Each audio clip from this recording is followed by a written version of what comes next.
Today on Jay Sekulow Live, a weekend of turmoil in America spilling over into the work week. Former Mayor Rudy Giuliani, America's mayor, joins us live. Live from Washington, D.C., Jay Sekulow Live. Phone lines are open for your questions right now. Call 1-800-684-3110. That's 1-800-684-3110. And now, your host, Jordan Sekulow. Welcome to Jay Sekulow Live. We're taking your phone calls, comments, 1-800-684-3110. We are going to be joined by Mayor Giuliani in the next segment of the broadcast to comment on what is happening across the country and in his own city, New York. But if you were near any kind of city, and it did not have to be the capital or major city even, population-wise, you started to see these riots that have started occurring across the country, spurred on by agitators from groups like Antifa and others, that turned from peaceful protests during the day into sometimes where it was an entirely different group of people who would start showing up as the sun began to set in cities across the country. And sometimes it didn't even take that. At first, it took kind of darkness to fall before violence began and conflict began and looting began. It also was pretty focused in on Friday. I know when we were on the broadcast, it started even happening in different cities across the country. But as we said, I mean, America was on fire at that point, from coast to coast. And then now it's from city to city. And it in a kind of way, Logan, we're taking your phone calls, 1-800-684-3110. That's 1-800-684-3110. My dad will be joining us as well in the broadcast. But it has been a different time. It has been a different time in the country, because I think this is certainly now, it's crossed over what has happened into kind of doesn't matter where you live. It's probably happening somewhere with, even if you're in more rural areas, it's not too far away from you. And there have been threats to say we're going to take this to the suburbs, or in some cases much smaller towns than kind of these hubs of where the news is focused and covered. Of course, you had the White House almost look like it was going to be overrun.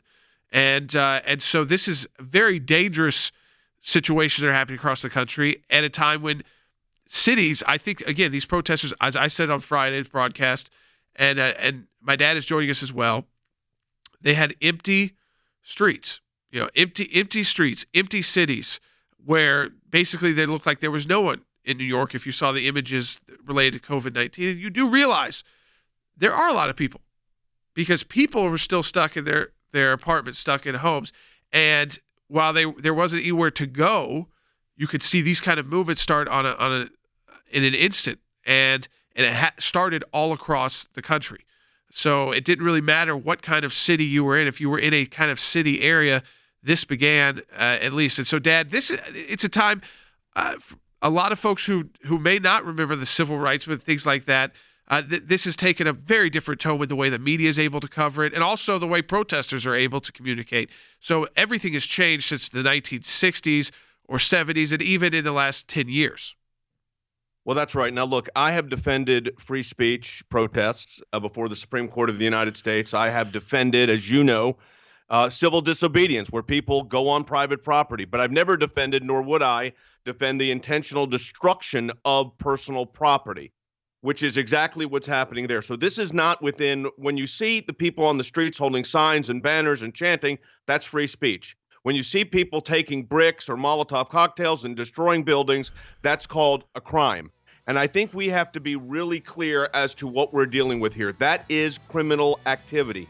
Now, the death by that police officer is inexcusable. He'll get his day in court, but just looking at the evidence, it looks like murder one to me.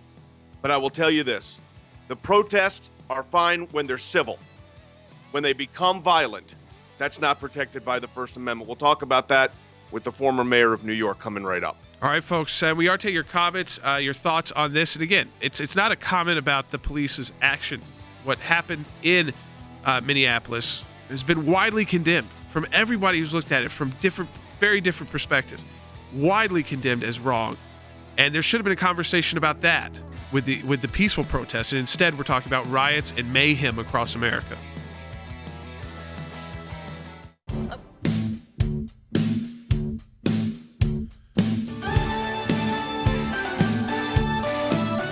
folks. 1-800-684-3110. That's 1-800-684-3110. As soon as Mayor Giuliani connects with us, we will go to him on the broadcast, and we are taking your calls, 1-800-684-3110. Listen, I mean, I just think from my point of view, and the city I'm in was on fire on Saturday night. It is not a city. It is not like Washington, D.C., though we obviously have our offices there. And again, but it's not a place where it has a ton of protest. That's probably how you kind of feel in most of your towns, even in capitals. If they have been pretty small. So these were already much larger. I think that was fine. That's still civil disobedience. As my dad will say, he's had to defend people like those situations, because if you don't have the right permits and you start marching down the road, it doesn't matter if there's a lot of traffic or not a lot of traffic. You've already started violating laws. But we have a history of kind of tolerating civil disobedience in our country. That's one point. But I told my wife when I was watching, I said, this is the same people who were in Athens, Greece when we were there about 6 years ago on working and we were in meetings with government officials there. Remember, they were dealing with a situation they're still dealing with in Greece, where there's a complete economic shutdown, and there was an economic recession, same kind of unemployment numbers we're dealing with, and those protests were there. Tear gas was something often in places like Athens, the capital. There was a lot of that graffiti. It's international. And, Dad, that's the point also. This is not just a domestic group. This is international. No, it is. And as I said, as we condemn the murder, and that's what it sure looks like of Mr. Floyd, and there's no getting around that. I mean, as I said, the officers will have their day in court, but my goodness, it looks clear. And as you said, I've defended civil disobedience. I've defended protests. I've defended them in New York. But I'll tell you this much. I've not defended people throwing Molotov cocktails or, for that matter, taking a situation where they are intentionally destroying property. We are joined by a very good friend and colleague of mine, the former mayor of New York City, America's Mayor, Rudy Giuliani. Mr. Mayor, thanks for being with us.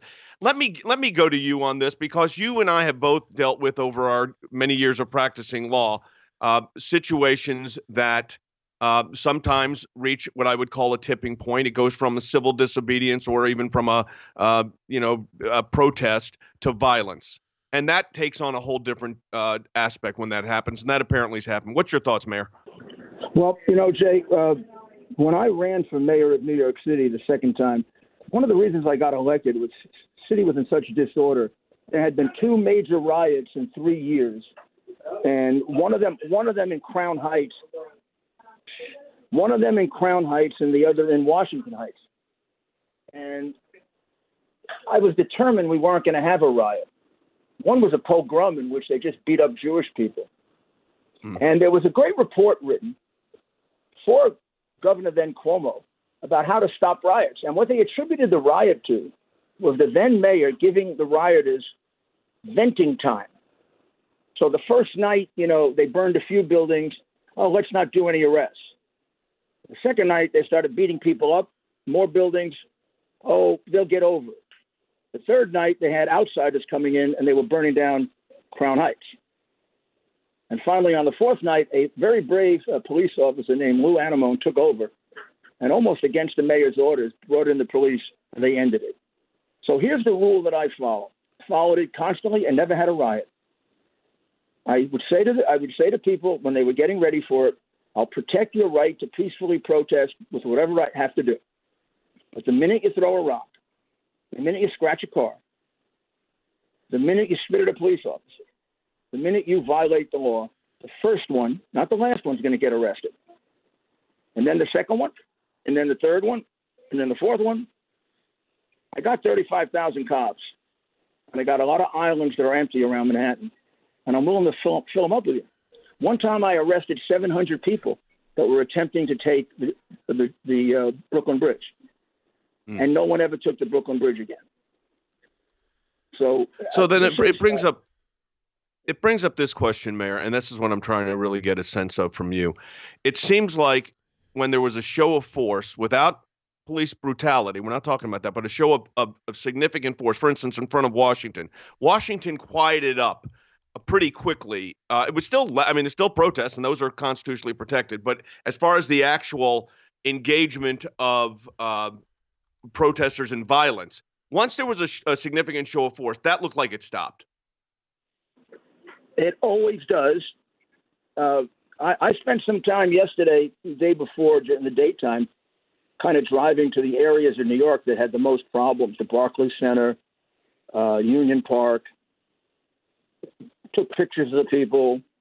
These are not the rioters that we had 20. These are not poor, for example, they're not poor black people or white people. All of them are at least, they appear to be student type, lower middle class kids, white and black. Could be as many whites as blacks, by the way, in some cases. These kids don't want to get arrested. They don't want to get put in a paddy wagon, which is what we call it in New York, and taken to court, stuck in jail overnight. Right now, they're it's like a bad child. They're pushing it as far as they can, and they're getting away with it. Probably the worst thing that happened that made this thing really blow is the incompetent mayor in Minneapolis giving up a police station. Once they take a police station, they are really empowered. I mean, is that, not gonna Mayor, let me ask you about that one, because it's the symbolism as well as the act itself when you take over a control center, which would be a police station, correct? It's the symbolism of what they've taken. And symbolism is important, Jay. I mean, certain symbolism is important. Taking a police station, having pictures of your police officers running away. I'm at home. I'm worried about my house. I think the police are going to protect it, and I see them running away. Can you imagine what it does to me, right? Right. The police officers. That's what happened in New Orleans during Katrina, when all the police officers left. So I thought that was a very, very. I mean, that was something for which, if I were the governor, I'd have removed him and just said, "Find another job. You're not up to defending the lives of other people." And by the way, they burned the precinct down, and a couple more. Mayor Jordan has a question for you. Jordan, go ahead. Ask your question to the mayor. I think we see this across the country, but it's in New York, especially in Manhattan and the boroughs, Mayor, where there's been the shutdown, and people are still, and Mayor de Blasio is being criticized about that, beginning not being clear to people about when you could open this or what you could open, what you could do with your business, and when could people return or who could return.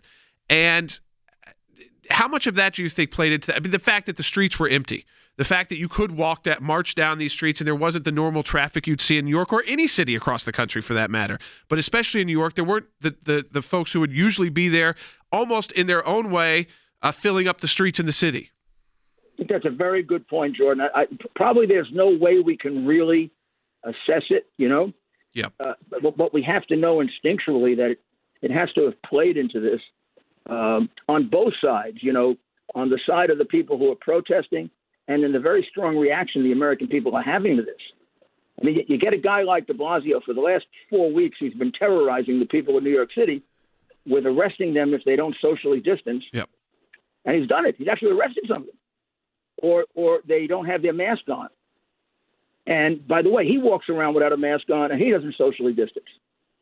So all of a sudden, we now have 1,000 people on the street who are violating the law, more serious laws, not socially distancing, and he's not arresting any of them.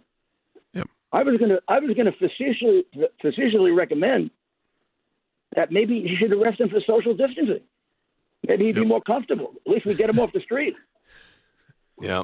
Let me ask one last question, because we're running out of time here, Mayor, and that is these things tend to, as I said, I've represented free speech protesters. I've represented civil disobedience, and there's a big difference between that and destruction of property. There just doesn't seem to be a connection between what they're destroying and the concern over the death of Mr. Floyd, the murder of Mr. Floyd. It's a complete disconnect in my view. I know, without even asking Jordan and you, that you and I agree that the shooting of Mr. Floyd was outrageous, illegal, and deserves to be prosecuted. I think all of America agrees on that. This was a moment that could have been used for unity between left and right, extremists of all kinds. I mean, except someone who's a little deranged, everybody's going to agree that officer went way beyond what you should do. They might disagree on the severity of the punishment, but they'd all agree he committed some kind of crime. That's rare in these police brutality cases, that we get that kind of broad agreement. And they blew it. I mean, when it happened, Jay, I got about 8 or 10 phone calls from the usual suspects. You know, the pro-police people. And I thought, oh, my God, they're going to start defending this. Just the opposite. So let's see what happens. All right. I appreciate it, Mayor. Always appreciate your perspective. I'm sure we'll get you in later in the week. Thank you again. And, again, that for everybody who's just joining us, Mayor Rudy Giuliani, a colleague and friend, did a great work in New York and a great job working with him over the last 3 years. All right, we're taking a break. When we come back, we'll take your calls, 800-684-3110. Wes Smith, Harry Hutchinson, Andy Economo, all joining us. All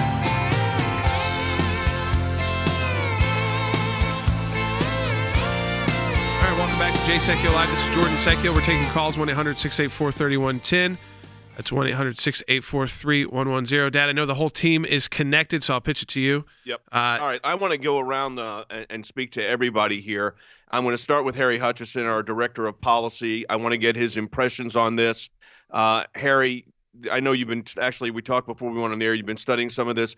Tell me what your initial reactions. Obviously, the actions against Mr. Floyd, the death of Mr. Floyd, the murder of Mr. Floyd, I would go so far as to say without question, is inexcusable. They will be entitled to a defense. Every American is. Their lawyers will put up a defense. But just looking at it, the evidence speaks very loudly. Let me just say it that way.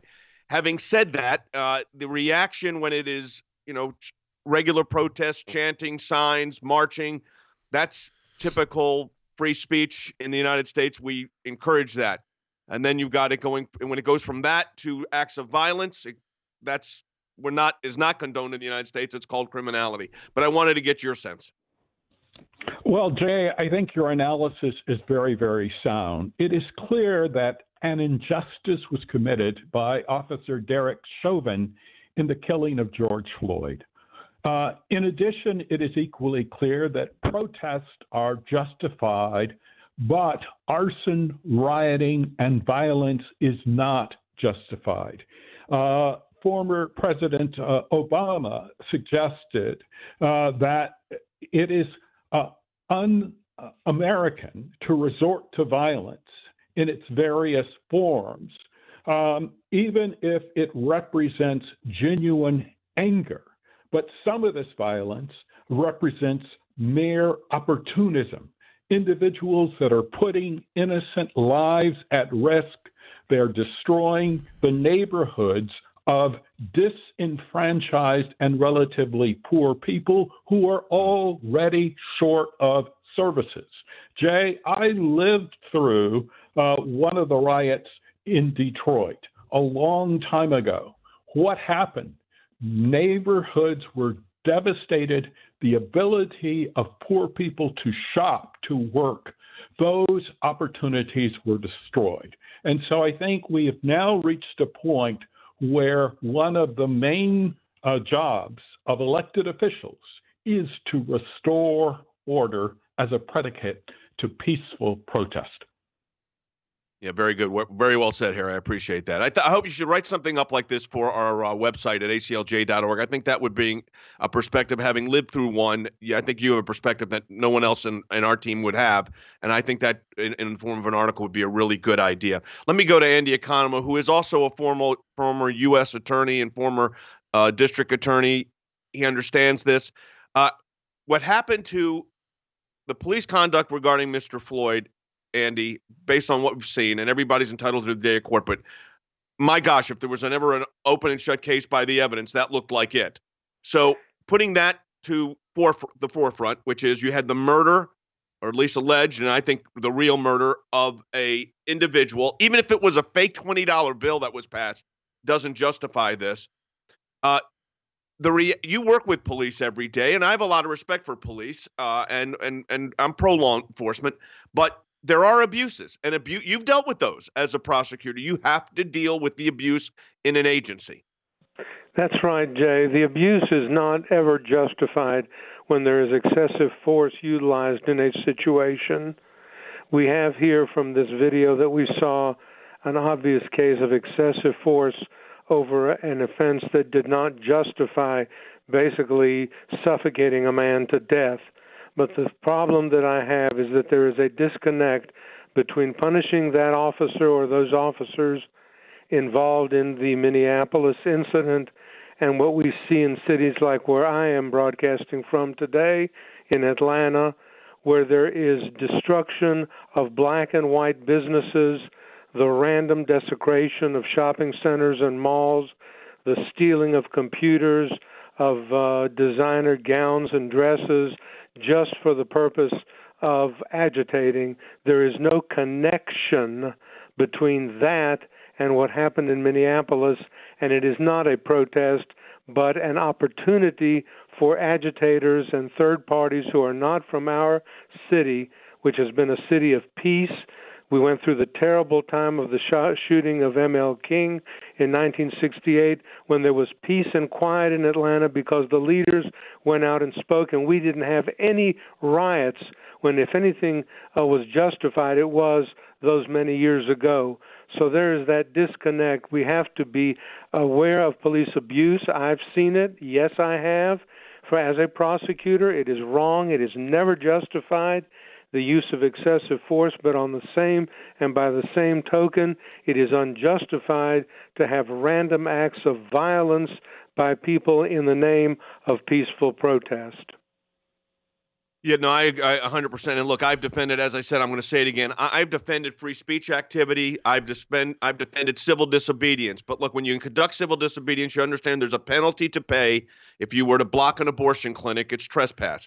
If you were to go in and destroy property, I don't defend that. I don't defend the destruction of anyone's property because that is a different type of criminal act. That is not in the view of what Dr. King talked about with civil disobedience. Let me go to Colonel Wes Smith, who also is a pastor, but who's, I believe it was your father, was very involved in the civil rights movement in Savannah, Georgia. Wes? Yes, he was. And it's part of the heritage for which I'm really, really grateful. This is so disturbing, Jay, for all people who love our country and for people, we love one another. People have a right to assembly and to peaceful protest. They have a right to free speech. There is no legal or constitutional right to violence. There's no legal right to arson or assault or breaking and entering, and we're seeing all of those things happen. And I think the intensity of the violence in the protest is exacerbated by law enforcement backing away from protecting lives and property, often at the direction of liberal mayors and governors. You know, the passive presence of police or the presence of unarmed National Guard soldiers, that only encourages the violence. You know, Andy McCarthy said today in an editorial, laws do not enforce themselves. And looking at what's going on, it is so disturbing. But my belief really at the basic level of most Americans, the divide in our country today with what's going on, it's not between blacks and whites. The divide is between civic-minded, law-abiding citizens and those who are using Mr. Floyd's death to engage in or at least tacitly approve crime and lawlessness. And it just simply should not be. So I agree with what everybody said. And Jordan, I think as we go to a break here, we're going to get you take phone calls in a minute. But look, you got to condemn what happened to Mr. Floyd unapologetically. That's number one. Number two, you have to understand that free speech is protected. Violence, destruction of property is not. It is that basic within our American constitutional framework. That's right. And that's what we've been very clear on this broadcast. And I think everybody around the country was clear. Police departments, sheriffs, they've all been speaking out across the country. Doesn't matter what part of the country they've been in, what state, what city. Almost unanimous, complete condemnation and support for even additional charges that Minnesota hasn't moved forward with yet. But we do have a lot of, because this has turned from, unfortunately, we're not having that national conversation about George Floyd right now. Right now, you're having a national conversation about whether or not there's going to be martial law in your neighborhood. That's the truth. 1-800-684-3110. That's 1-800-684-3110. What happens when the Supreme Court says, no, churches, they shouldn't be treated any differently? Don't let civil society shut down. The schools, people don't know what's next. And you add these kind of moments. We'll take your calls, your comments.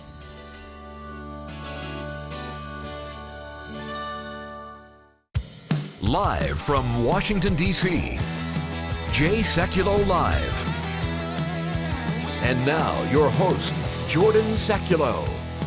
So in a country where most of us, volunteered, and there wasn't that much disruption, though there was certainly protests beginning, and they were starting to get bigger and louder, and it kind of depended on what part of the country you're in and how your city was operating, your town, with COVID-19, and but where the most part people followed the rules, continue to try to do that in their cities, states when it's been very complicated, and every place has got different rules, different ways you're supposed to do things, and we're starting to use terms now in the United States of America like civil war, and it's not shocking sounding, or martial law, and it's not. We're not talking about a third world country, but we are talking about a country where civil society was shut down.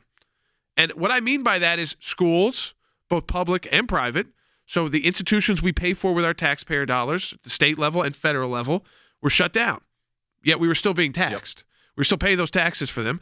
And again, it was supposed to be pretty temporary for the most part. It was supposed to be a couple weeks, 15 days. Now we're into month number 4, Dad. And I will tell you, people are it doesn't really matter where your political background is, they're going to protect their house.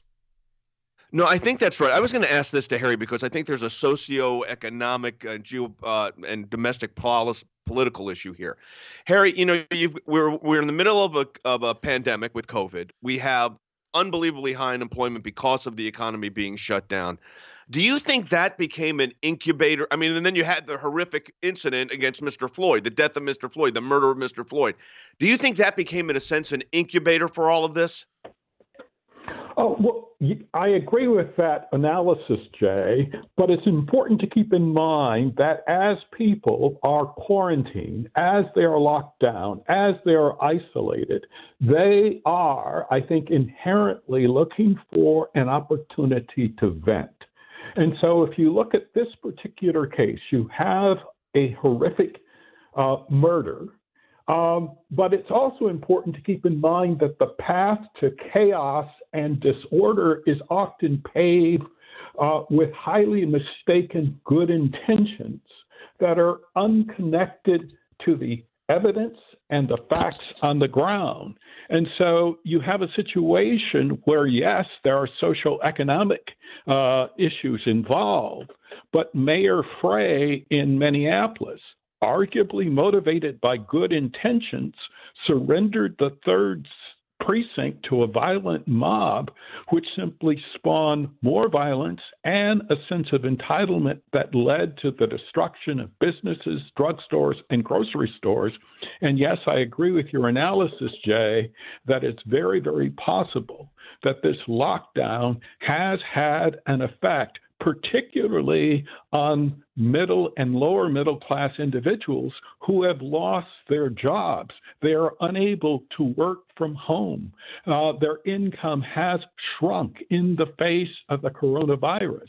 And I also think that many of these policies put in effect by arguably tyrannical governors that have basically disproportionately had an adverse impact on the poor and lower middle class individuals are a contributing factor.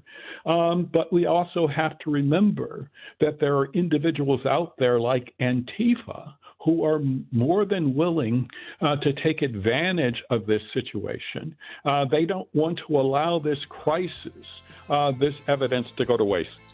This I think is what a lot of folks now are focused on, and I believe that's unfortunate that if you would have had mass rallies across the country, what you saw basically during the day on Friday and Saturday, and you didn't have the violence at the evening, you would have seen this massive outpouring of folks, and whether it was encouraged also by the lockdown, feeling any kind of sense of community in your community or connection to other human beings that people have been lacking, and camaraderie.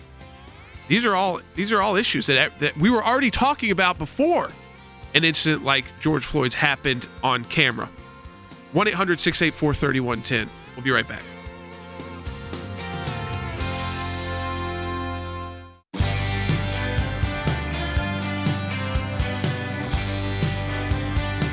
1-800-684-3110. I'm going to go right to the phone. Some of you have been holding on throughout the broadcast. I want to start with Andrea in Spokane, Washington. And Washington State, again, was seen a lot of these protests before and has seen, by the way, groups like Antifa that are becoming more discussed at a national level, or anarchist groups that have happened at an international level, by the way. It started outside the United States before it came here, but they've been active in some parts of the country, and Washington State's one of those where they have kind of had bases and places like that. But Andrea, thanks for holding on. You're on the air with us.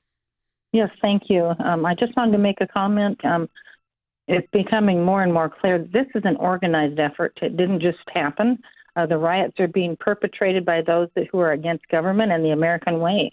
I believe people like the globalists, maybe even countries without borders, certainly Antifa and others. It's becoming really clear that they've been sent as a concerted effort, an organized effort to destroy law enforcement and every semblance of order.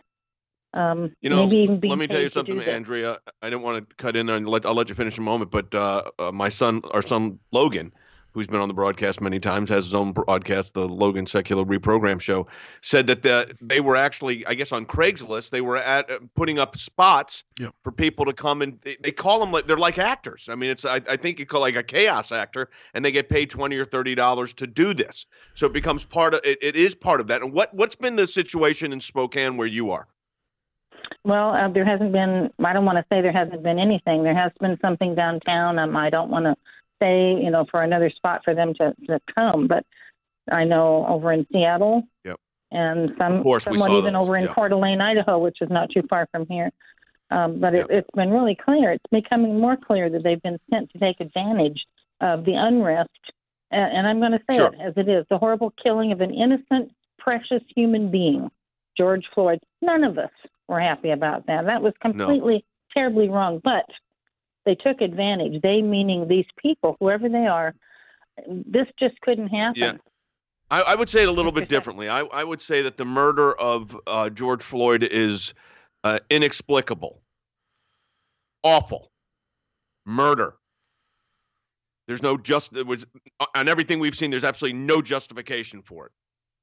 I would go a step further on what happened here on the exploitation of that moment. But Andy, I want to ask you a question, and that is, you've done investigations of police in your role as state attorney general and district attorney. What happens in a situation like this?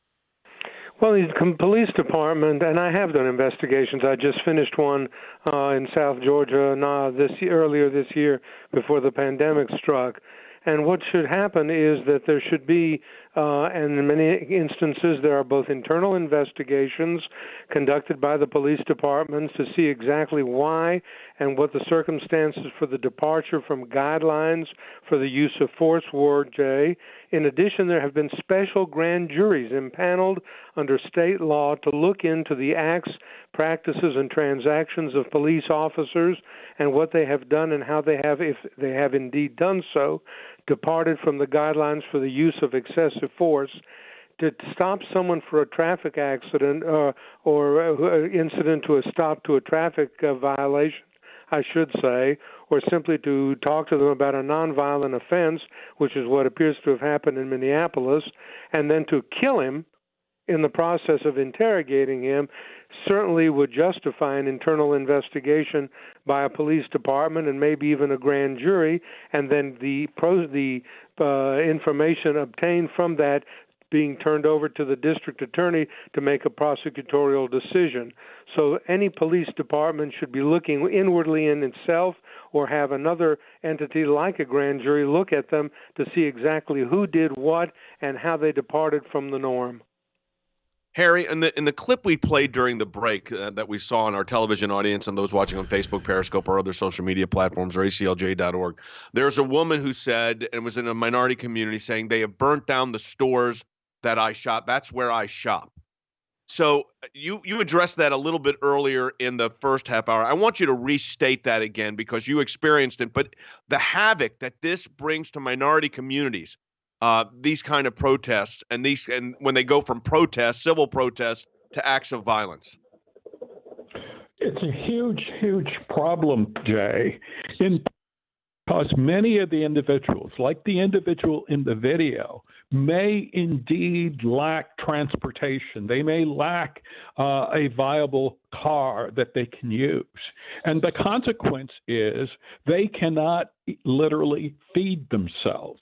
And so when we went through the riots in Detroit, my parents, they were relatively fortunate. They had vehicles. We could go and we could shop in the suburbs. A large fraction of the middle and upper middle class in Detroit, for instance, they simply moved out of Detroit. And that created a vacuum, and that vacuum led to more violence, and then that accelerated the move of individuals out of the city. So what we are seeing is the destruction, ultimately, of the foundations of a city, a functioning city. And so it goes back to the comment I made earlier about good intentions. In other words, if you don't crack down on the violence, the arson, the fires early, then this kind of propels more violence, more arson, more destruction later. And the people that are most damaged, most hurt, are those individuals that are already disadvantaged. That is, people that are poor, people that are often on social assistance or on Medicare, Medicaid, you name it, and they do not have viable options. And so that is what is so crushing to see, is to see the destruction of the communities. And in some cases, I think in Minneapolis, for instance, they destroyed a low-income housing development. Can you imagine the devastation that means for individuals who are looking for housing now in Minneapolis? My wife and I, we have been to Minneapolis on many occasions. It can be a very interesting and a wonderful city, but there are huge swaths of Minneapolis that reflect a population that is hugely disadvantaged, economically disadvantaged. They don't have jobs. And so now what do we say to those individuals? Where do they shop? Where do they buy clothing? Where do they buy food? And I don't think we have an answer. Well, I am encouraging you to put up your thoughts in a post on aclj.org that we're going to get out to everybody through all of our media platforms, because, Harry, I think you have a perspective on this that's very, very important. Jordan, before we take another call, let me go to Wes. Wes, I want you to offer some hope and solace as a pastor here. What if you were preaching from the pulpit this week, what would you be saying right now?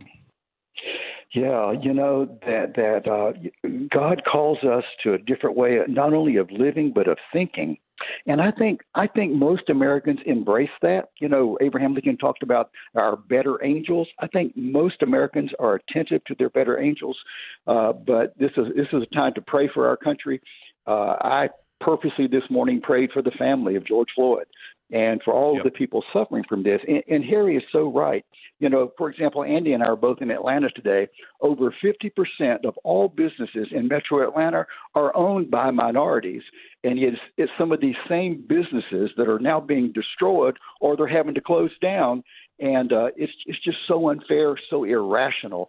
But yeah, as a pastor, I grieve over the loss of George Floyd, and I pray for our better angels to really, deal with this, so that we can overcome this sense of disunity that certain groups are promoting in our country. And I really think we're more unified than that, but they're taking advantage of this. Jordan, you had said over the weekend, and I think it was really accurate, that this, in a sense, became the perfect storm of situations, and these businesses just getting back open, just getting back on their feet, now having this. Yes, I mean, these were some, depending on what state and what city they were in, a lot of them, June 1st was a big day. Some was in the next couple of weeks. Others were in mid-May. And so, but across the country, what'd you see? Empty streets. Because it didn't matter if it was Broadway in Nashville or Broadway in New York, it was basically no one there. So there weren't the same number of police that you would usually see. There weren't large crowds. There weren't large events happening. There's no sporting events. There's no concerts. There's no gatherings. There's no church in most parts of the country. There's no school. So all of the reasons why usually there's no people even the places that are open in the most open cities and states around the country are barely open to where they were. So they're empty streets, and there is emptiness, I think, in the entire country. A lot of different kinds. People that are hungry because because they don't have the money for food. Stores were shut down. It wasn't easy to access. There wasn't the meals that you'd get at school.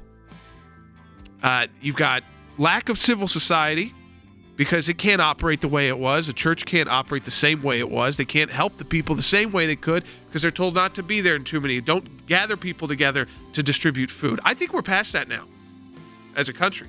I think a lot of people stood up and said, you know what? Social distancing, that didn't matter, right? So I think we need to try and reopen, but now it's become that much more difficult as well.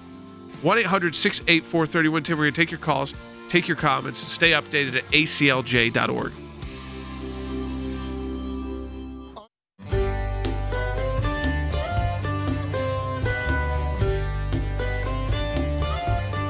All right, welcome back to Jay Sekulow Live. I think this is a call to take. It's Linda's call out of Kansas on line 4. And because there's a lot of names being thrown around this weekend, that depending on kind of what you followed or what news you're watching it, but also just a lot of terms people are using too. So, Linda, welcome to Jay Sekulow Live. You're on the air. Thank you so very much for taking my call. I really appreciate you guys. I was wondering, what is Antifa? I've been hearing a lot of that, but I don't know what it is. Could you please explain? So it means it's a kind of a short way to say anti-fascist. But the reason why that term Antifa has been used, and it's an international group, they've had a logo since at times when they were actually battling fascism and there were resistance groups, but now it's turned into an anti-government movement. So you can walk down the streets many years ago in Athens, Greece, almost 6-7 years ago, when they had an economic fallout in their country and a huge recession, and you'd see, now Athens, Greece does have fascist leaders right now and has not had any issues like that since World War II. So the same movement, though, used the term Antifa to describe themselves. Black mask, that's something that you'll see a lot. Black and red are the colors.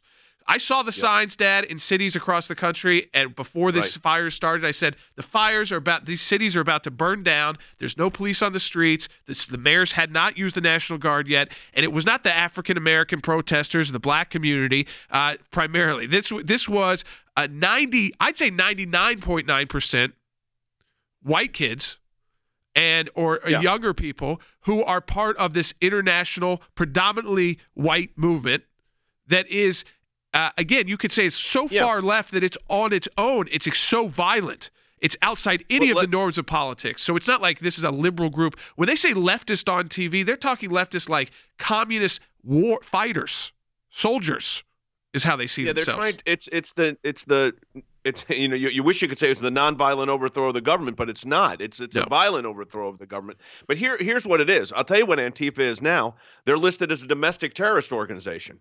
And that, Andy, brings in federal issues that can then be put at play.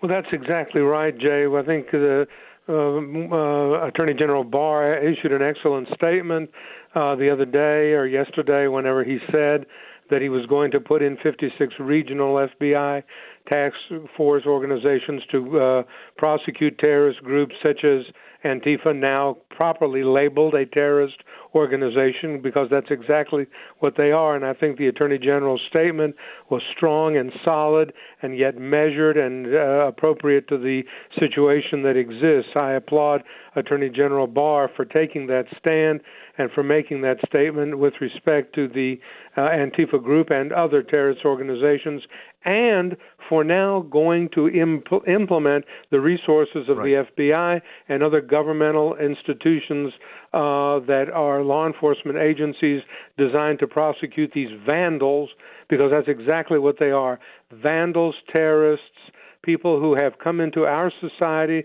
and especially our city here and have burned the city down.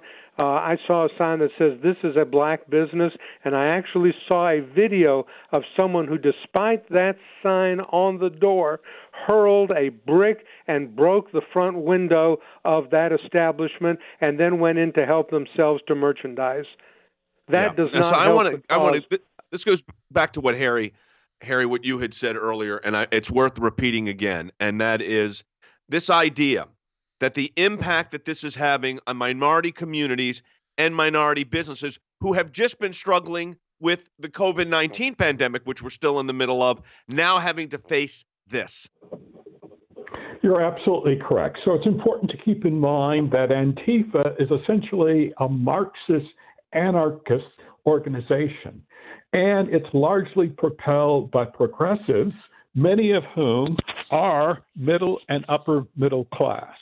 But the pain, the burden is disproportionately borne by poor people in these communities who cannot get out. They do not have middle and upper middle class jobs. They cannot move, in many cases, to the suburbs. But the problem often is so-called progressive leaders. As Andrew McCarthy points out, laws do not enforce themselves. And so it's very important to basically have a coordinated response against many of these radical groups, because if you actually enforce the law, you are actually helping poor and disadvantaged people who cannot, in many cases, help themselves. So the failure to enforce the law disadvantages the poor at the end of the day. And so you have this sad cycle of middle and upper middle class anarchists who are intent on destroying the society, but who are they ultimately compromising? They're ultimately compromising the most disadvantaged citizens in the United States. That is truly disturbing. It really is. Jordan, let's go ahead and take the last two calls. Yeah, let's go to Wendy in California. Wendy, thanks for holding on line 5. You're on the air. Thank you. I had a question. When did or what administration instituted training our police militarily, and shouldn't those who instituted this practice also be held accountable? Because I know personally. You're talking about because of what happened to Mr. Floyd, the tactic that was utilized. The violent, harsh way that we are being treated by the police. I know of one young man, he got scared and ran. He's just a 19-year-old skinny little kid. They threw him to the ground and ground his face into the pavement, and it was just all raw and a black eye. Why was that necessary? You know, Wendy, I watched that video, and I the first thing I said, besides it was obviously horrific and condemn it, what in the world was that officer thinking? I mean, what in the world was he thinking when he put his knee on the neck of an individual and killed him? Why did he think that was okay? Because it wasn't. It's murder. And the idea that this is, look, I don't think you can blame this on training. You got to blame this on the individual who did it. And he has to be held accountable in a very significant and very real way. And that is going to be the job of the prosecutors, the local prosecutors, and the FBI. Hey, Wes, would you end us in prayer? I would really appreciate that. Absolutely, sure will. Gracious God, your son said, in this world you will have trouble, but fear not, I have overcome the world. Our nation and so many communities are in turmoil this day, and we need your help and your wisdom. We pray for the safety of our nation's leaders and our fellow citizens. We pray that the violence and irrational hatred that is being committed across our land will stop. Shame those who commit hateful and unlawful acts, and bless those who suffer personal injury and loss. Give your special comfort to the family of George Floyd, who was murdered. Bless and protect our members of law enforcement at every level and those members of the military who have been called to assist. Give us, gracious God, your peace, we pray, and we ask this in your most holy name. Amen. All right, folks. Very good. Thank you, Wes. Go ahead, Jordan. ACLJ.org. And again, folks, so we're going to continue to cover this too. And I don't think anyone right now can tell you exactly what will happen again at nightfall or even sometimes during the day in some of the cities across the country. We don't know how long this will go on. And I don't think we've seen the full response yet from at the state level, local level, or federal level. And we've all woken up, though, I think the last 48 hours.